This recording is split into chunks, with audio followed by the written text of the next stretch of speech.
All right. Welcome, everybody, to the Roanoke Valley Libertarians live stream. We've got a guest today. We've got Lana Leguia. She is running for the District 24. Uh, what is that called? State 24 Assembly, I believe that's State up there. Assembly. And she's going to just discuss that, what's going on up there, and all the good stuff in New Jersey. So I'm going to turn it over to her. If you have any questions, real quick, just put it in the comments, and then she'll answer them after she gets done speaking. So go ahead, my friend. Speak Yeah, away. thank you. Thank you for the introduction and for inviting me to come on. I'm always excited to talk about either libertarianism or running for office or any of that good stuff. So, yes, I'm running for District 24 for state assembly. And that's, if you know the geography of New Jersey, it's Sussex County, Warren County, so the northwest side of New Jersey, bordering Pennsylvania and New York. It is one of the most libertarian areas in the state, and it's also very, very rural. I'm also director, well, not director, but head of political affairs for the New Jersey Libertarian Party. And basically, my job is to recruit candidates, train them, polish them up, and all the stuff related to candidates, promoting and all that. But also, part of my job, as the name implies, is to basically be the face of the party when it comes to political things. So if the assembly is trying to pass a bill that is anti-liberty, I will drive down there to Trenton and speak on the party's behalf. Or, for example, we're doing a recall campaign in South Jersey. And so I'm helping with that alongside the Southern region and the chair down there. So my title encompasses a lot of things, and I do wear a lot of hats. But I do want to talk about why it's important to run for office. I've run for office 3 times now, 3 times in a row. This year, like I said, is state assembly. Last year was Congress, and the year before that was school board. I almost got that position. I got 46% that year. And a lot of times, people don't really understand why, especially if you're running with a third party, especially with the Libertarian Party, why are we even running? None of us ever win. When we do run, we get maybe break 1 or 2%. Why is it important to run? And for some reason, there's this distinction that people make between activism and running for office. They think that one has to be prioritized over the other, and one is more important than the other, more valuable than the other. That the only way to tear down the system is not within the system, but basically mass non-compliance, or basically ignoring that it exists, and talking to your friends and family and community and converting one person at a time to be non-compliant to the system. And I don't want to devalue that side of activism, because it is very valuable, and uh, it does help, but the system exists. It will exist. It will continue to put the boot on your neck, whether you want it to or not. But running for office is activism. You are an activist when you are running for office.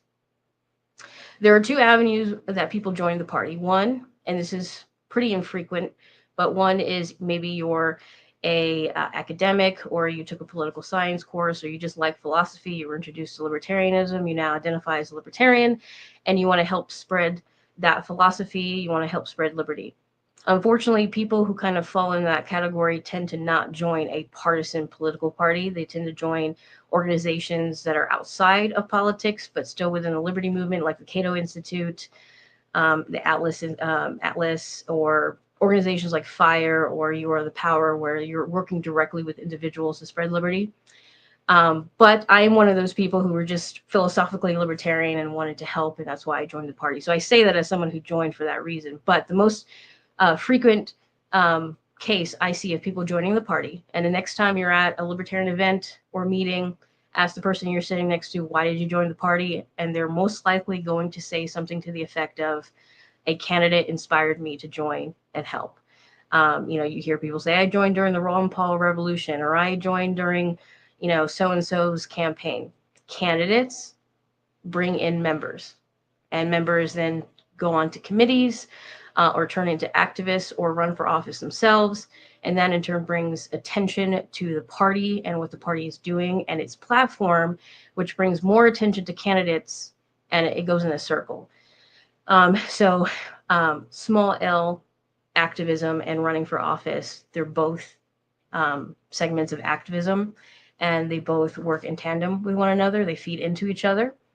So this idea that one is more important than the other, or we need to focus on one versus the other, is simply just not true. That one cannot exist without the other. And I'll give you a small anecdote. Last week, me being me, a couple of volunteers, and the gubernatorial candidate in New Jersey, Vic Kaplan, were at Sussex County Farm and Horse Show, which is a huge event. Thousands of people come to this fair. It's a 10-day event, so we were there every single day. And one of the days, Vic and I were just kind of standing, talking to people, whatever. This guy almost walks by our booth, and he's like, "Oh, libertarians," and he decides to stop in, and he had questions, and they were good questions. Like, he was digging deep into our philosophy and where our positions come from. They were great questions. It was a great conversation, and the three of us were kind of feeding off of each other, bouncing off of each other. Anyways, 45 minutes later, he says, "You know what, Mr. Kaplan?" He shook his hand, and he said, "Not only do you have my vote, but I'm going to join the party." We converted him on the spot. So that's definitely a win. It was one person, but it was definitely a win. The reason why I bring it up is because there is no other situation in which, at least organically, someone is rushing to hear your opinion on politics or on philosophy or on anything. Candidates get automatic spotlights. Another example is when I ran for Congress, I was going into a coffee shop to get a drink before going on to my next thing. And he says, "Aren't you the girl that's running in District 7? And I said, "Yes, that's me, Lana Leguia." And, he was one of the employees, so he didn't have a whole lot of time, but he spent, 2, 3, 4 minutes talking about the two parties and how he likes voting for third parties and talking about my platform, et cetera, et cetera. Randomly at a coffee shop. There is no other situation in which somebody would just randomly start talking to you. And there is this assumption that if you're running for office, that people can just come up to you and talk to you about your platform and about politics and about, candidates and war and all this other stuff, which is a good thing.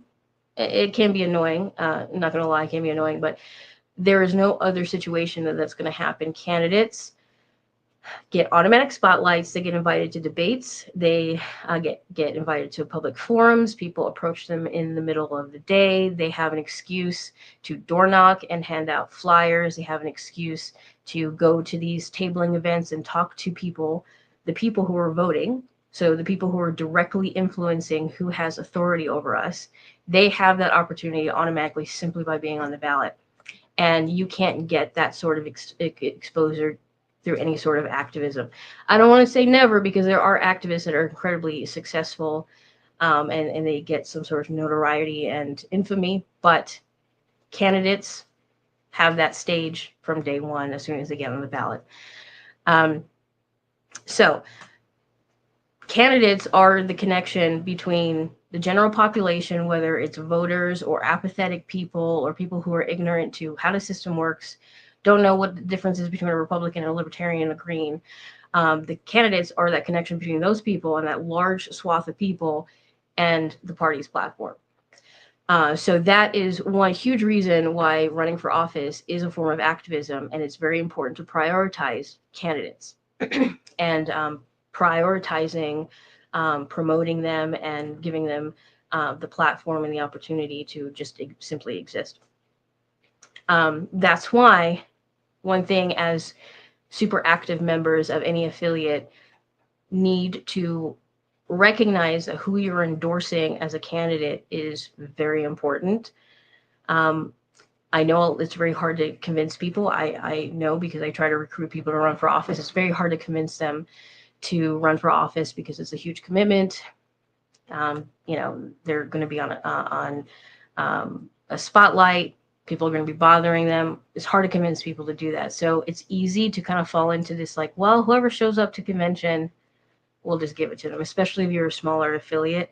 When I first started doing this, running for office and helping the candidates and kind of learning how all this like behind the scenes stuff works, I don't want to say it was naive, because it's more like dumb, but I don't want to say dumb either. But I was under the impression that what was important is getting a full slate of candidates. For assembly, for example, we have 80 slots. for assembly in New Jersey. That's a lot of people. And we got to get 80 people. We got to have a full slate. It's actually, in my opinion, now that I've been doing it for a little bit, better to have one or two candidates that are truly libertarians, are good at public speaking, good with people, and are willing to put in the work, than having just 80 names on a ballot. For example, right now we have 5 candidates, including me, the governor candidate, a couple of city council, local office candidates, and they're all active. They're all showing up to things. They're going to events. They're tabling events. They're talking to voters. That has more of an impact than just having a name on a ballot and being a paper candidate. Not that you can't also do that. I just, think it's better to focus on candidates that are actually going to show up to things and show up to forums and stuff like that and actually promote the platform. Which, going back to endorsing candidates, you have to be careful who you're endorsing. So, for example, if an affiliate has done a terrific job of creating the correct perception that the Libertarian Party is pro-immigration and anti-ICE, anti-federal power when it comes to immigration, a very salient issue right now, and then you endorse a candidate who's totally a libertarian, but then he gets on the stage and says all immigrants are criminals and we need to put more taxpayer dollars into expanding ICE and expanding that federal power, you have just undone years of work. So it can sometimes actually be better to not endorse anyone than endorse a candidate that's going to do a lot of, potentially irreparable damage. A couple of things that happened in recent years, in the last 5 years in New Jersey, not when I was in charge of the candidates, but before I got on board, we have had candidates that were just not libertarian, but we just wanted to fill the spot, and they did a terrible job of representing the platform, which did damage, which adds to you're just Republicans or you're just, leftists or whatever the case may be in your state. For us, the people associate libertarians with Republicans. We've had 2 different candidates in 2 different years drop out last minute and endorse the Republican candidate, which I don't have to explain why that's terrible for optics. So who you endorse as a candidate is very important. And so when your conventions come up or however your affiliate is it endorses candidates, however you guys do that, you have to really be careful who you're endorsing as a candidate. Make sure you know who they are. Don't just endorse whoever shows up that day at convention. So another thing that I've noticed that libertarians are kind of bad at doing is training their voters. So let me explain what that means. And I'm sure people who do this, who vote Democrat or Republican, they don't actually look into the candidate. They just, he's a Republican, I'm going to check that box. Or you have voters who are like, they vote every year, but they're not really into politics, so they don't really dig into candidates. They don't dig into the parties. They don't pay attention to the news. They're kind of slightly apathetic, and they just say, okay, I like the idea of lowering taxes, and I'm pro 2A, so I'm going to click that box for a Republican, even though we all know, at least anyone who's watching knows, that Republicans don't actually do those things. But for people that are just not really paying attention but vote, they're kind of just voting for political parties, and they're trained to think that this front-facing platform that the Republican and Democrats have is genuine, and that's what they're going to get when they vote for those candidates. At least in my state, and I think it's true in a lot of other states, people have no idea what they're voting for when they vote for a libertarian. Sometimes it's just they've never heard of a libertarian before, which is fair, or there's such conflicting information and messaging when it comes to libertarianism, they don't know what they're voting for. I've had people say, well, what party are you with? And I say libertarian, and they cringe because they're like, oh, so you like Trump, or you want to lower the age of consent, or all these horrible things that people associate with libertarians that is inconsistent with their platform. You'll hear, or you'll hear the opposite, where it's like, oh, you're a libertarian, I like Trump too, you like what he's like. You get both good and bad with poor associations with the Libertarian Party and what our platform actually stands for. So consistent messaging with your candidates in your state is going to help train your voters to know what to expect. For example, this year, like I said, we only have like 5 candidates, but every single candidate has basically the same platform, aside from a few things that are, more salient or relevant to their position, because some of them are running for local office.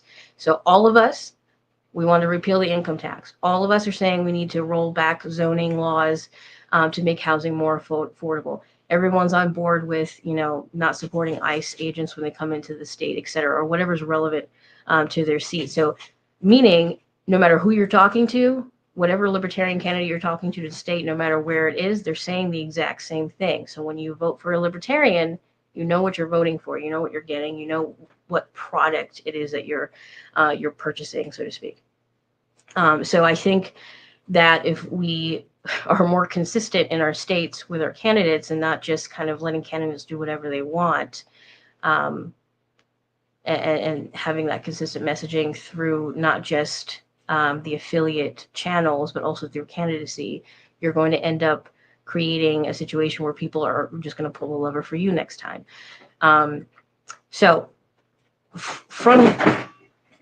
Sorry, my dog is making a mess over there. So from there, something else that people need to, or at least members that are, active in their affiliates or want to be active in the affiliates, you have to pay attention to who is on your board in your affiliate, or even on a national level. As we have seen in recent years, and we saw this in New Jersey as well. The last couple of boards we had were either just ineffective and didn't show up to meetings, didn't do anything, or they were actively working against candidates. And this goes back to what I was saying before, that it's not a battle of like what's more important, local, a small L activism, or running for office, or candidates running for office. They're working together. Also, we are a partisan political organization. So what are we doing if we're not running candidates? But you have to, when you show up to these conventions and these meetings, make sure that who's on your board is also on the same page with what it is that the party is supposed to be doing, which is consistent messaging across platforms, across membership, and promoting candidates, because candidates bring in membership, and without membership, you have no party. I don't want to talk your guys' ears off, but the last thing I'll say before we kind of maybe go into something else you guys want to talk about, one thing that every time I want to just stop, because I do wear a lot of hats and I do a lot of things, and sometimes it feels like the Libertarian Party is not doing anything, or being a libertarian doesn't have value. Like, what are we doing? I remind myself that without the Libertarian Party, and without affiliates, and without county affiliates and regions and things like that, there would be no genuine dissenting voice. There would just be the two parties, and they would just grow bigger and bigger and bigger. And so without the party, and without these amazing people who are doing the work that they're doing, there would be no option to dissent and to fight back. So I'll end it with that. All right, that sounds really good. I have one of my questions that I have. You said you've ran 3 times in a row. Mm-hmm. One of the guys down here, he ran for city council, and I remember I was talking to him, and he said that when you lose, it was so deflating. You don't want to do anything. Like the affiliate shuttered pretty much. And my question to you is, how do you stay motivated to run 3 times in a row? Especially doing what, like, running the affiliates, one thing, but running as the candidate, like you said, you get a magnifying glass put on you, Mm-hmm. and all that good stuff. Yeah, no, that's definitely a fair question. And when I screen candidates, and by the way, if your affiliate is not screening candidates, or doesn't have somebody who's my position, you definitely need to have that, because we screen candidates, I can really be honest with them. Aside from making sure that they're actually libertarians, and they're going to promote the platform, and if their lifestyle kind of seems like they would be able to commit to it, et cetera, I'm able to be honest with them that the likelihood of you winning a higher seat is very low, right? Unless you're running for school board, like we had a school board win last year, you're running for city council, something like that. Chances of you winning is very low. I'm very honest with candidates. And so I say, Your main objective when you're running for office, especially if you're running for the higher seats, is to promote the platform. Yes, we want to win. Yes, I would love to have a libertarian governor and start destroying the system from within. That is the goal. But if you go into running for office with the mindset of, I'm going to win, and if I don't, I'm a failure, yes, you're going to end the year exhausted and feeling like you didn't do anything, and feeling like a failure, and you're never going to run again. That happens a lot. But if you change your perspective from, I'm a failure if I don't win, to, my goal in this race is to talk to as many people as I possibly can about libertarianism and about what the libertarian solution is to these issues. My goal is to talk to as many people as I possibly can in this year. You'll be successful, right? And so I think it's just a change in mindset. And Vic, who's running for governor, has run several times as well. He ran for Congress last year. And I was helping him kind of change that mindset as well, because at the end of the year, he said, well, I got the most votes, out of everyone, but, I still only got 1 point whatever percent. And I said, yeah, but you talked to how many people, you texted how many people came up to you and said, you changed my mind about this, or joined the party because of you, or now libertarians because of you.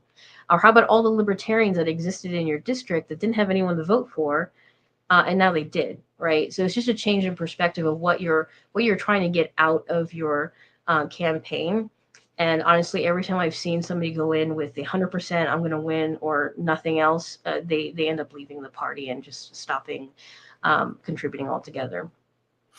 Right. Now, when it comes to finances, since you've run, has there been anything that you've done where you've learned, like, all right, some benefits, because we got to get the most bang for our buck. We don't. Mhm. It's not. I wish we got hundreds of thousands of dollars to run, but we don't. And in turn, what are some things that you've found in your campaigns where you're like, if I could tell a libertarian, this is what I would do. Use this how I would use the money wisely. Mhm. So I don't know if it's true of other states, but New Jersey's kind of known for being rude, just in general. People don't answer doors here. They don't answer phone calls. They're like, "What are you doing on my property?" My parents live in Georgia, so I'm used to the South, where everybody is like, they want to have dinner with you as soon as you show up to their lawn. New Jersey's not like that. So you have to be really careful of where you're putting your energy, like as far as door knocking, because it's very tedious, and where you're putting your money. Especially since, yes, we don't get a lot of money, and affiliates also don't have money. I mean, the LNC also doesn't have money. We're a third party. It's hard to compete with the parties that have literally millions of dollars to not just throw into their candidates, but throw into oppositional campaigning as well. It's really hard to compete against that. But whatever you can do to have face-to-face time with voters is worth the money. So, for example, this fair that I spoke about, I can't tell you how many people came up to me and said, "Oh, I didn't know there was a libertarian in my district. You have my vote." Or, "Hey, I've been a registered libertarian and for 20 years, and I didn't know there was they didn't even know there was a libertarian party in their state." Right? And it was just the fact that we existed at that state fair. Now, the state fair was kind of expensive, or it really was a county fair. It was $1,500 for 10 days. Now, that doesn't sound like a lot, but when you're trying to do a maybe a 10th month campaign, and all you have is maybe $5,000, maybe $10,000, that's a lot of money. But stuff like that is worth it. So tabling events at events that have big crowds, even if you don't have people coming up to your booth and talking to you, if you have your banner there or a sign, it's basically, cheap advertising, because every person that walks by your booth is looking at it. Also, social media ads, so boosting posts, doing Twitter and Facebook ads. Those can be kind of disheartening, because the trolls will come out. You get a lot of negative feedback, but I've noticed that when we check the traffic to websites when we do social media ads, they just go through the roof. So even if you get like this immediate like troll activity on social media ads, you're getting traffic to your website, which is what you want. So if you're going to throw money at anything, social media ads, and you can do $30, $50, it doesn't have to be a lot of money. and show up to everything that is free. So like League of Women Voters, or some of these small organizations that ask you to show up, or even small podcasts that have 5 followers or whatever. Show up to those things and then take footage or take the recording, chop it up, put it on your social media. There's so many things that you can take advantage of that are either free or very cheap, and then you can expand on that. Another thing, texting is still in the works for me because it is expensive, texting. And the response was weird, because like when Vic, when he ran for Congress in his district, texting was incredibly successful. He had people that voted simply because he texted them. But then in my district, they didn't appreciate the texting. So I don't know if there's like a cultural difference between where he is in Central Jersey and where I am in Northwest Jersey. But texting can be a worthwhile investment from my perspective. Also, if you have volunteers that can make phone calls, nobody likes to make phone calls. Phone banking is like, torturous, at least to me. But that is also worthwhile putting your energy into if you have a volunteer force. What social media do you find the best? Is it Facebook, X, one of the other ones? I mean, I know they keep popping up. So, which one do you find is the most effective for you? So what you have to do is you have to see who your registered voters are. So if you live in an area, because everyone's different, like say you live in Florida and most of your registered voters are over the age of 50, for example, you're going to want to do Facebook, right? Because that's the main demographic of Facebook. Right. If you live in an area that has a lot of colleges, you're going to want to do TikTok. So it really depends on what your voter demographic is. But generally, what I basically have all of them. But what I do is X or Twitter, whatever, Facebook, YouTube, and TikTok, and it kind of just hits everything. And so when you make content, you're going to want to either make 3 versions of the same content so that it fits on the platforms, or just post the same thing to each platform and see how they do. I get the most attention from paid social media ads on TikTok and probably Facebook. I haven't had much luck with paid social media ads on Twitter, although Twitter just in general has more traffic because it's such a faster platform. Although TikTok is cracking down on like boost posting on political ads. So you have to, when you invest in TikTok post boosting, it has to be on a video that doesn't sound like it's a political ad. It just has to maybe be you talking about something going on in your town or whatever, and then you can boost it. And they have weird rules around boost posting. Okay. Dean, do you have anything? I have a couple of things. First off, good that you're running in New Jersey. You find it. How long have you been a libertarian? That's my first question, and follow that up with how is New Jersey? I know you guys are registered. You register to be libertarians. We don't have that down here. How many registered libertarians are in New Jersey? And do you like being on the committee that you're on for the state affiliate? So trying to think what your first question was. How long have I been a libertarian? So I guess it depends on, small L or big L. I would say I've been a libertarian my entire life. I was homeschooled. Both my brother and I were homeschooled. And my mother, distinctly remember my mother just always fighting some sort of authority. She was big into protesting when she was in her 20s. They're boomers, by the way, just so you can understand the generation that she was part of when she was doing this protesting, right, in the 60s and 70s. I also distinctly remember my father being really mad when he built a shed in his backyard and he had to take it down basically because he didn't ask permission. So these libertarian ideals of this is my property, I get to do whatever I want with it. Authority isn't real, basically, has been instilled very young. I was introduced to the philosophy, I would say probably in my 20s, but I didn't really find a reason to join the party until I don't know, maybe five years ago or so. And why I did that is during the pandemic, I got really popular on TikTok. I had almost 40,000 followers, and I talked about lots of things, but mostly politics, and things that were happening, particularly with the lockdowns and how it's authoritarian and all these things. And there was just like this moment where I was like, I'm not doing anything. I'm just like talking to an echo chamber. This is not doing anything. And so I joined the party because I thought, I don't know, whatever it is that they're doing, there must be doing something that's helping fix this. And then I realized, there's internal battles that are going on and all this drama, and then it just kind of spiraled from there. Um, do I enjoy being on the state board? Yes. I think I take the most pride out of that position, and it's because my position specifically, I get to really be a thorn in the side of the two parties, but also try to really highlight some of the things that are happening in New Jersey, like some of the eminent domain issues. I get to show up to council meetings and yell at members. I don't actually yell at them, but kind of explain why something's unconstitutional, why this is anti-liberty, or like the recall campaign that's happening in Pemberton, the extremely corrupt mayor that's in Pemberton. I get to directly, affect these things and help them come to fruition.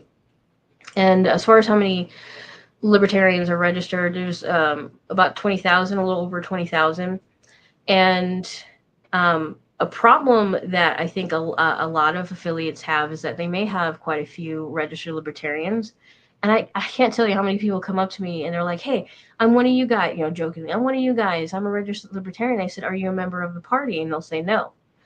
And I'll ask them, well, why? And they don't have an answer. Like they don't understand the value of, okay, you're registered as a libertarian. And in New Jersey, when you're registered, the Libertarian Party is not actually a officially, we don't have ballot access, so we're not an official party in New Jersey. So when you're registered with the Libertarian Party, you don't get to participate in the primaries. So they're actually sacrificing something from their perspective to be a registered libertarian. So they make that deliberate choice, but then they don't join the party, and they don't actually have an answer as to why they don't join the party. It's only $20 to join. So there's this disconnect between like being a member of the party and being a registered libertarian. And I think it's because, at least in my state, the other two parties don't have memberships, I don't think. You're either a registered Democrat or Republican, and that's it. I also think, and this is something that I'm working on internally, that we only communicate when we have events and stuff to members, right? Whereas the other two parties are communicating basically all registered Democrats or Republicans because they have the money to do that, but we don't. So our pool of people that we're letting know we have candidates, and we're having picnics and we're having meetings and all these things to try and have an active party. We have a very small pool of people compared to how many registered libertarians there are. I think you had another question, but I don't, if you want to repeat it, I don't know. I think that was the actual questions. I was going to go into the Pemberton. I know Pemberton is a very corrupt area. I lived there for a good amount of time. And like I said, I'm going to a wedding probably in September, so hopefully I can get up there and help you all a little bit. But the question is, how did you guys stumble across that, first off? And what do you, other than recalling him, is there like a plan? Is there a libertarian that's going to try to come in there and maybe, is there a libertarian in Pemberton that they can support? And yeah, I guess the other thing would be, is pork roll or Taylor ham? That's a New Jersey question. I'm actually not from New Jersey, so I don't know what the difference between those two things are. Like, I wouldn't even know. They're the same thing, actually, but people I know explain it South Jersey. That's all that is. Like somebody explained is one of them is kind of like Spam, and the other one is like sliced meat. I don't know. So no, it's the same thing, actually, and they just call it different because it's called Taylor pork roll. They call it Taylor ham in the north part of the Jersey, and southern part they call it pork roll. So that's just it's just a New Jersey thing. But the thing with Pemberton is like, how is that going? And is there ways people can get involved? Because I can obviously share this to people that I know. Yeah, absolutely. So we're kind of somehow turning into a party that's recalling people and pissing off mayors, because I live up north, and there's a town called Hopatcong, and there's also a problem with that mayor. So I was like, well, I can help start a recall campaign for that mayor. And then in Tom's River, I don't know if you know what's happening in Tom's River, but there is a mayor who wants to use eminent domain to take a property from a church and turn it into a pickleball court, which is ridiculous, obviously. There's obviously more details I can go into if you'd like. But then I was like, let's recall that mayor. Anyways, you have to pay attention to what's going on in your town. And we do have people on social media that kind of send us stuff like, hey, this is what's going on here. You got to look into this. But with Pemberton specifically, the chair of South Jersey actually lives there. And so he has a very direct knowledge of what's happening. And he has attended meetings and he talks to people. So with that situation, we were kind of, I guess, lucky. I don't know if I can say that lucky, but that we kind of have someone like on the ground, knowing what's happening with that. So the mayor there, just quickly, I mean, you can look it up. His name is Jack Tompkins, so Tompkins. Just type in his name and Pemberton, and a million things will come up. But to summarize, he has 8 lawsuits against him that the town has to pay for, which is a crazy amount of lawsuits. He has, I think, 5 now sexual harassment accusations, including one of a minor. He has vindictively canceled festivals, particularly the Water Festival, 2 years in a row. For example, this year, he canceled the Water Festival because the council meeting was like the day before, a couple days before, and people showed up in protest of him. And it made him mad, so he just canceled the Water Festival. He kind of Mirror Lake Water Festival. Yeah. They have. Yeah, so that's a very popular, beloved festival, and he just canceled it because he was, throwing a hissy fit, basically. And because of how the government is structured there, he has the power to kind of act like a king, unfortunately. So this has actually been in the making for a while. Dustin brought it to my attention, I believe, last year. And I said, so what do you want to do? You're the chair of South. Well, he wasn't at the time, but, you live there. What do you think? Are people going to be receptive to it?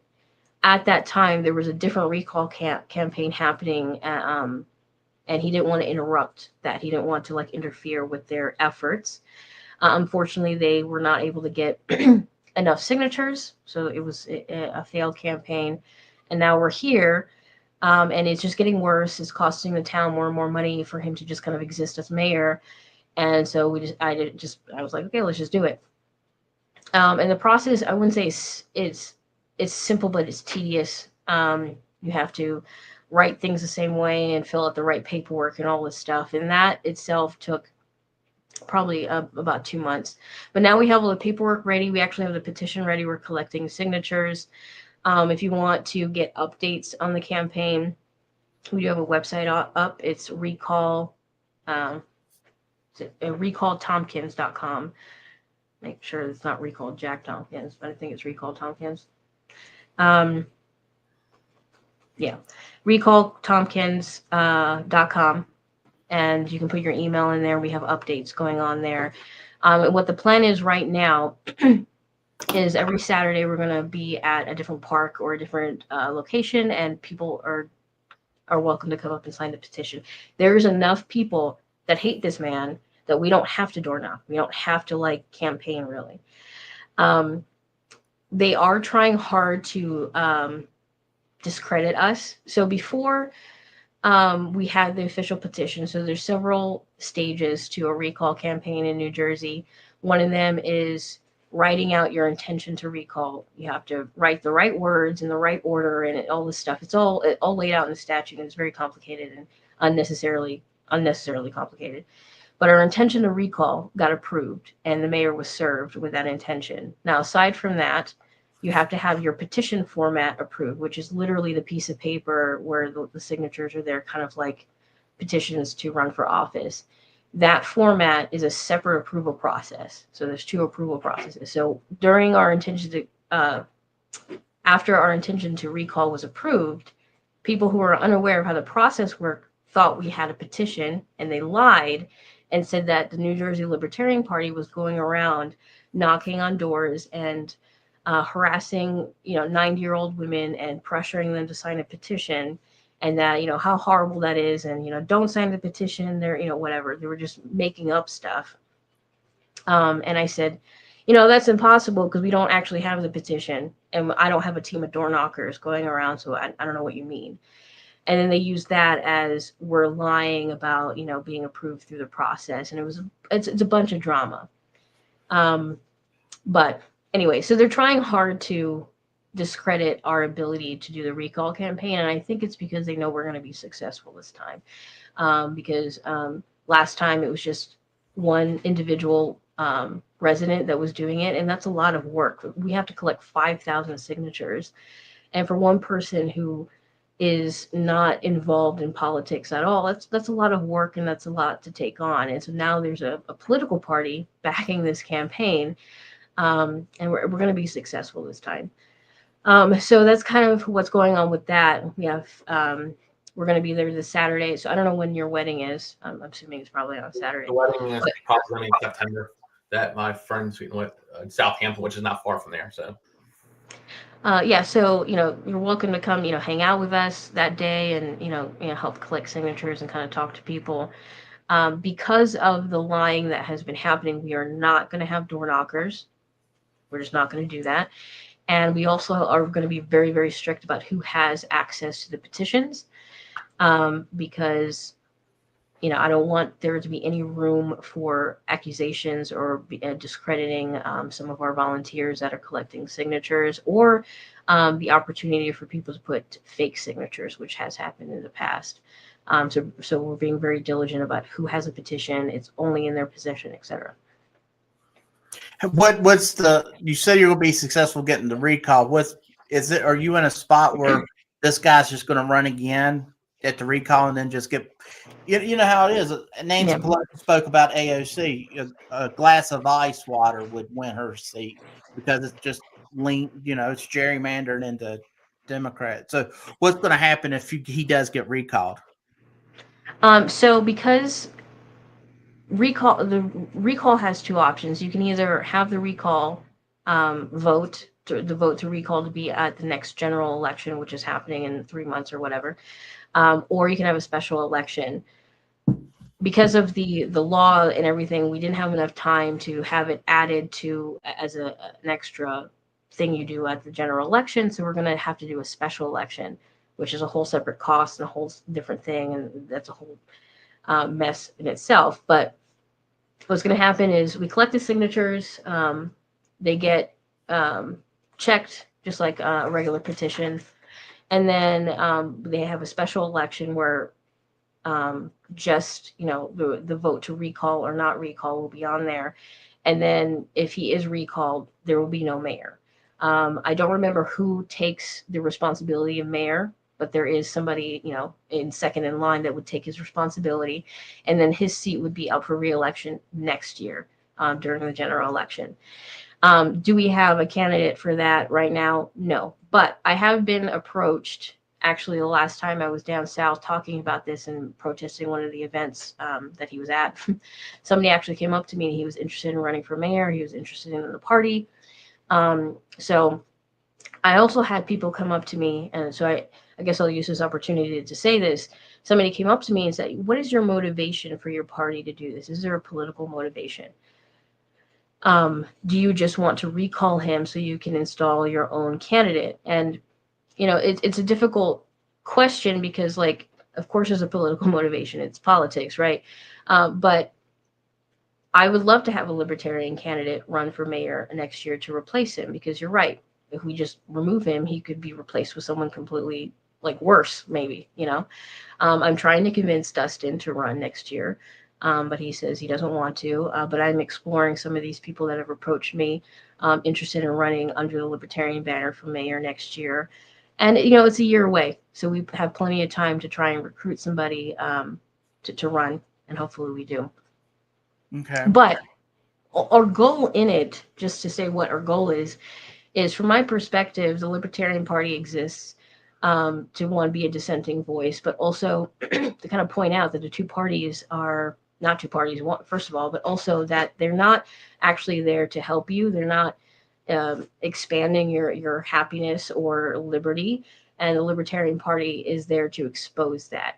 And so that is what we're doing, essentially, is exposing that this man is incredibly corrupt in the things that he's doing, and he doesn't deserve to be your representative.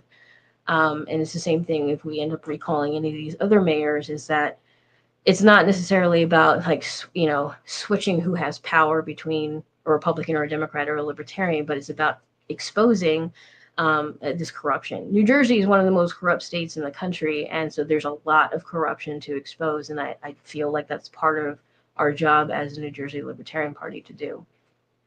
Right. Did you have any? All right, I want to make sure. All right, let me ask you one other question. Well, I got it. One question. You were talking about, and this is a big thing from libertarians, is I know we have issues and stances that to me or to you isn't anything crazy, but to the average citizen it is. And we can use, and we'll use immigration because you brought that up. What's the best when for yourself?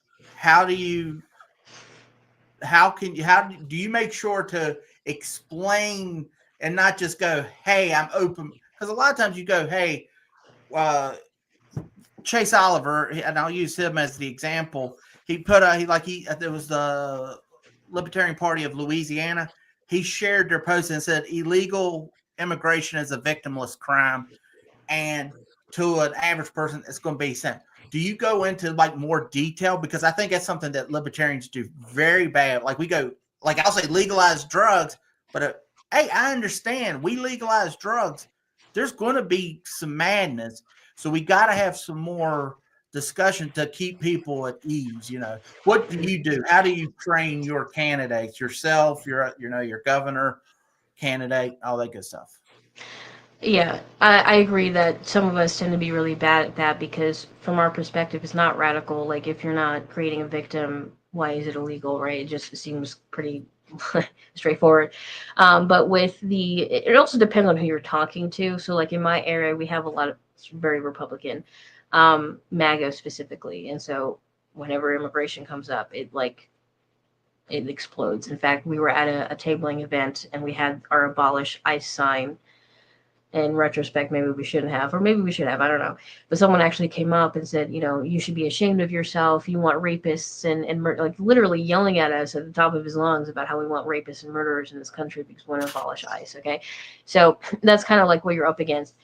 So it also depends on who you're talking to. So if you're talking to a Republican who is, like ICE is doing a great job and immigrants shouldn't be here, they tend to at least claim. Sorry, I'm getting over a cold, so my voice might sound funny. They at least tend to claim that they are supportive of the Constitution. Whether that's true or not, I guess is up to the individual person.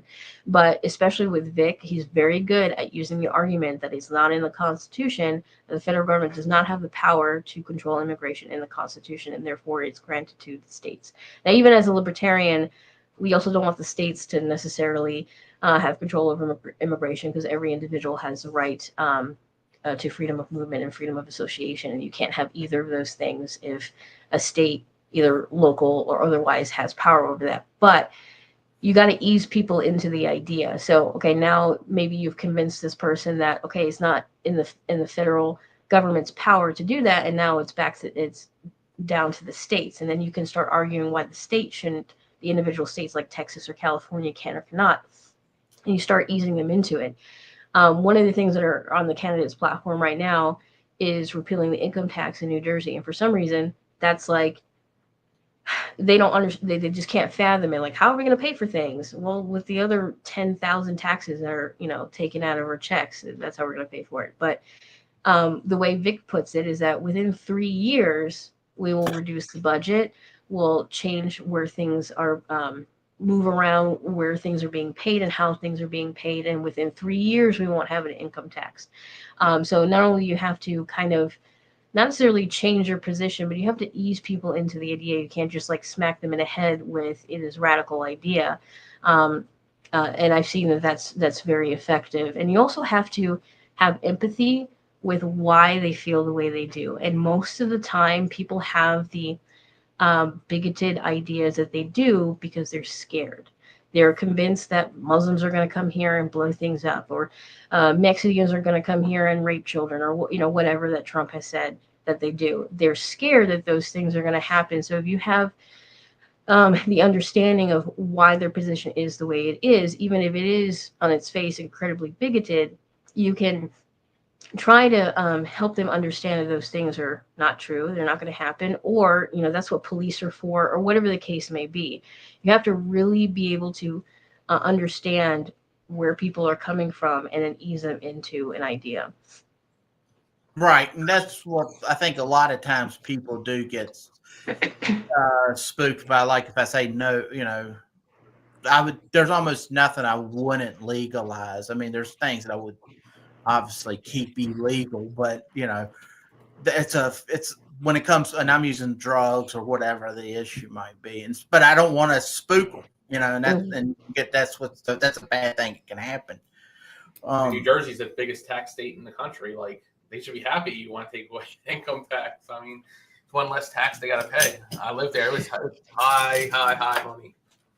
Well, like for example, with the income tax, the first thing people say is, how are we going to pay for roads and public services like fire and EMS? And a lot of them, I guess, don't realize, and they kind of give me this look like, oh yeah, I guess you're right. When I say, well, actually, fire and EMS is not paid through income tax; it's paid through your property taxes, right? The income tax didn't start in New Jersey until 1976, and it was created to help pay for education, or at least disperse the wealth to areas like Newark, West Orange, and Trenton that had poor education. And it was their attempt, at least that was their excuse, their attempt to kind of even the playing field for children's education. Well, here we are 50 years later, and Trenton and West Orange and Newark and all these impoverished areas still have the worst education scores in the state. So it didn't actually do anything. So where is that money going? As far as roads, not only are we actually known for our toll roads, like that's literally like one of the top things New Jersey is known for is our toll roads, but we also have a gas tax and a property tax and an income tax. How much money do we need to spend on infrastructure? Like, how much money do you need to take from us from that? And so when you kind of explain these gaps that people have in their head of like where their money is actually going to and what it's being taken for and what is not being spent on, it kind of clicks in their head. They're like, okay, no, maybe we don't need an income tax. Or you bring up the fact that 9 other states don't have an income tax and they do just fine, right? Yeah, toll roads, yeah, that's expensive. I don't even know if they are now, but like Parkway, State Expressway, Turnpike, I should make enough money to get those roads fixed. They're for forever be working on those roads there because it ain't gonna ever change. Mm-mm.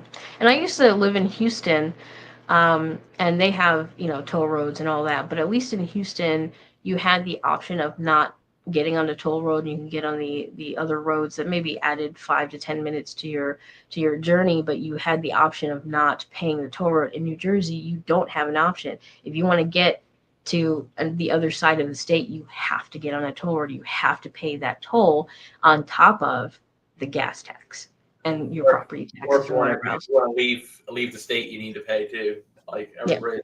Oh. Mm-hmm.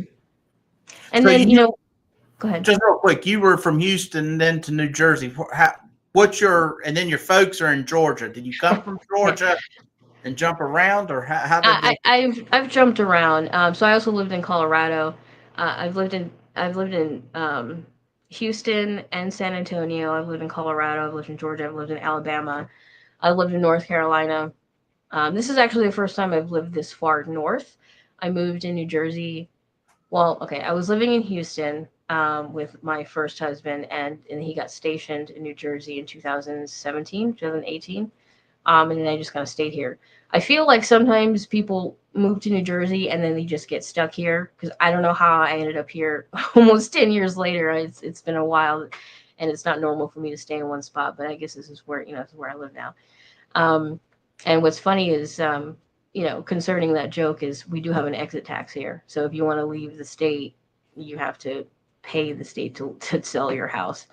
And a lot of people don't know that either. We have a mansion tax. We have an exit tax. We have a a rain tax, a water tax. Like they literally tax everything in the state. They just passed the mansion tax about a month ago, where if your house is valued at $1 million, or you sell your house for $1 million, you get a 1% tax that the seller has to pay, not the buyer. Now, the problem with that is in New Jersey, you can reach $1 million in a sale very easily. In Bergen County, which is right next door to me, sort of, the average home price in Bergen County is $900,000. So you're almost at $1 million right there. So the mansion tax is supposed to be like a redistribution of wealth, and it isn't, because very modest homes can be valued at $1 million here. My in-laws have a very modest home with a little bit of acreage. It's not fancy. It's not a mansion. They're not super wealthy. Their house is almost valued at $1 million.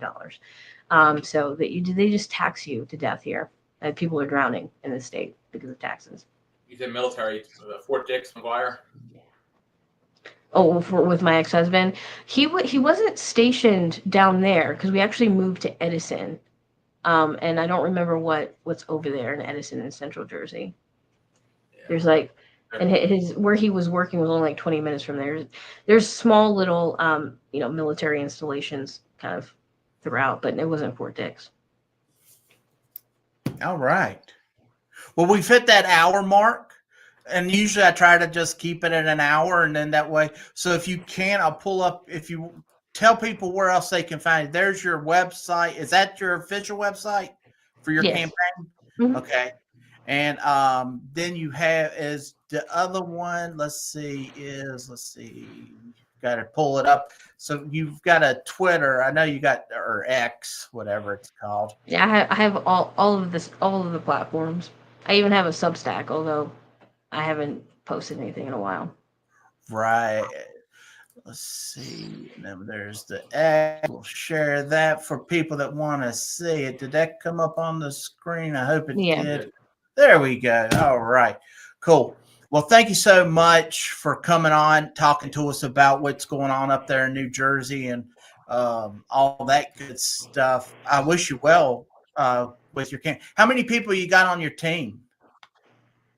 So I always have a small group of maybe 5 or 6 people that do various things. There's this one lady at every campaign. She helps me with yard signs. She goes out and puts them all out and stuff like that. So I have a small team of people, but they're mighty, and really, you don't need a huge team of people to be successful in your campaign. So when I first started, 2013, Rob Sarvis ran for governor, and it was we had 5, 6 people, but we made such a big difference in my area because down here we're told we're stealing all the votes from the Republicans,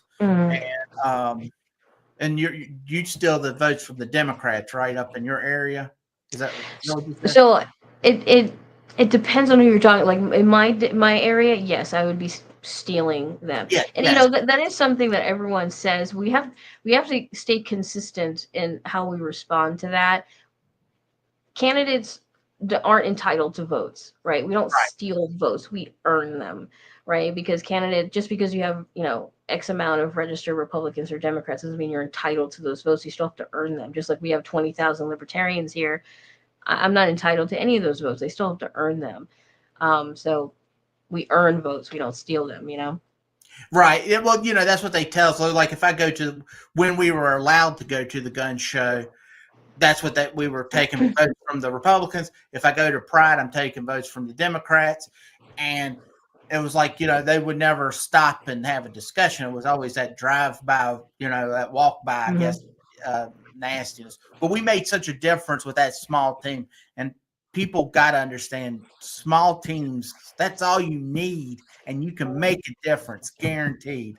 But I wish you well. I wish all of you guys up there well. And thank you for coming on, talking to my folks. And this will be sent out. If you need the video, I'll email it to you. Just send me the link, and so you can cut it up and do with whatever you want with it. But we'll shoot it out. All right. Thank you. All right. Thank you. Have a good night. You too. We are.